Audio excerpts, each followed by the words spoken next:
Last week, we honored and welcomed back Steve Scalise to this chamber,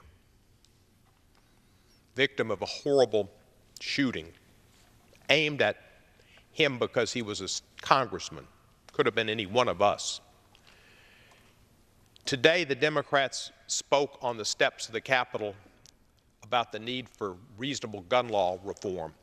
And with us was Gabby Giffords, who was shot in 2011 because she was a congressperson doing her job. Congressman John Lewis had said, you can't go to a movie theater, you can't go to a concert, you can't go to school and feel safe. You can't be a public official and feel safe. What happened in Las Vegas where 58 people were murdered and over 500 injured calls on the United States Congress to take action to protect the American people.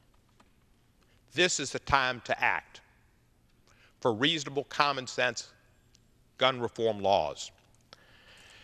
The former Deputy Prime Minister of Australia, Fisher, who in 1996, after the greatest mass shooting in Australian history, led an effort to reform the Australian laws, sent a missive to President Trump suggesting this is the time for him to act and to do something very important for American society, and said it can be done.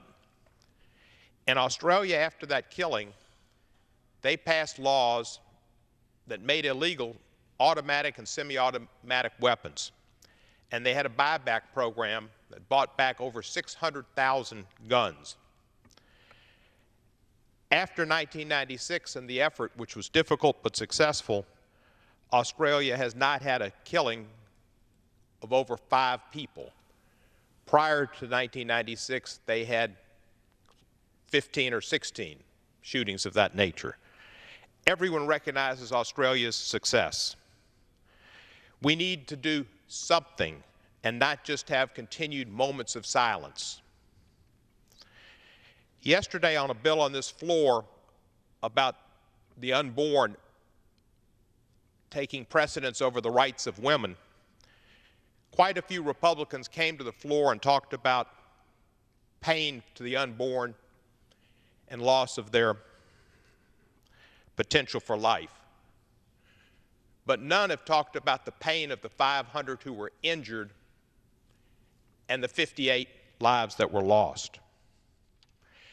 We could pass laws to eliminate bump stocks that apparently this murderer used to make his weapon into effectually an automatic weapon, where he could shoot hundreds of bullets at a time, which he did. Bump stocks should be illegal, and Senator Dianne Feinstein had a bill to make them illegal in 2013, and she has one again. We need better background checks, and we need to make sure the mentally ill don't get guns.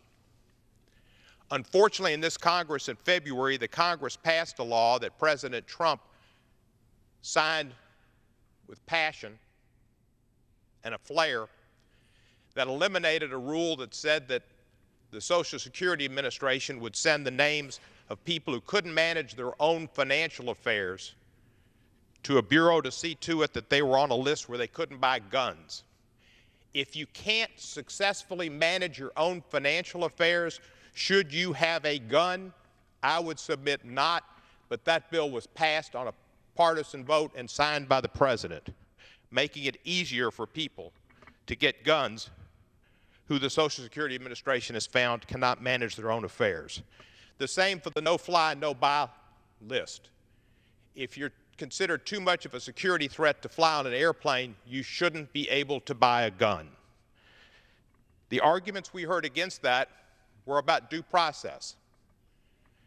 Has anybody brought a bill to give the people on the no-fly list due process? Has it come to the floor? No, and it won't, because it makes sense to have a no-fly list, and they also should be people that can't buy guns.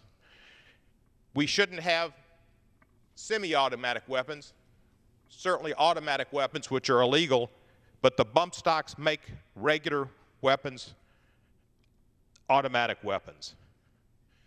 The CDC is prohibited by law from doing a study to see if there's a connection with gun violence and mental health or our country's health.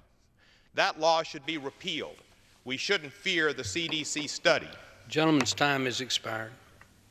High-capacity magazines also shouldn't be permitted, and law enforcement should be protected from armor-piercing bullets. I yield back the balance of my time and hope that we can act to save American lives. Thank you. The gentleman's time has expired.